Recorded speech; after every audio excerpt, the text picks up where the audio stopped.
We see born agains falling sick and dying. We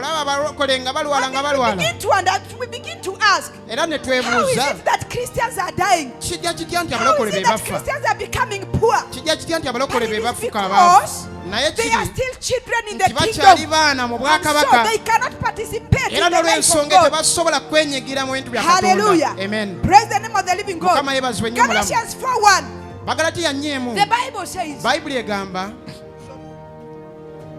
Galatians 4:1, it says that a hair, even though a child, if he continues in that level of a child, he cannot be able to inherit the things of the Father.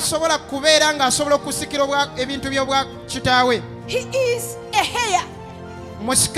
Everything belongs to him. But because he's in the level of a child, the Bible says that he shall remain under governance. And finally, he will become like a servant.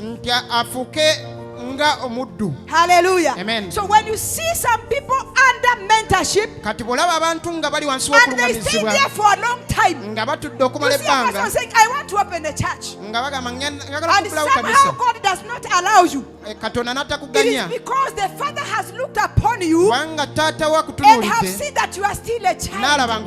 You cannot be trusted with the kingdom. And God says you will remain under governance until the time appointed by the Father. You see, in this kingdom, we do not manipulate. We cannot manipulate God because He's a king in His own right. We cannot manipulate Him. If God measures you and sees that you are still a child, you remain under governance. Hallelujah. Amen. Now, after the children, God begins to address sons in the kingdom. He says, I talk to you sons or young men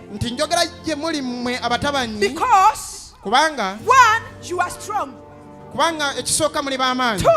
the word of God abides in you. And 3, you have overcome the wicked one. That is what defines a son in the kingdom. 1, a son is strong. Hallelujah. Amen. Which means these are men and women, and by the way, they may be very young in age, but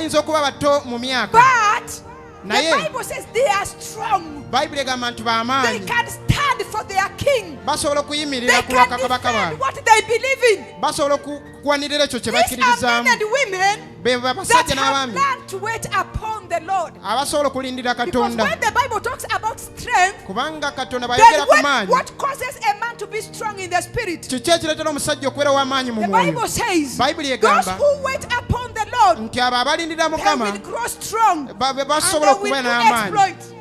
So a son is a person that has gotten used to stay in the presence of the Father. And he's not tired. He enjoys the presence. He enjoys to look at the king. And when he comes out, he is strong.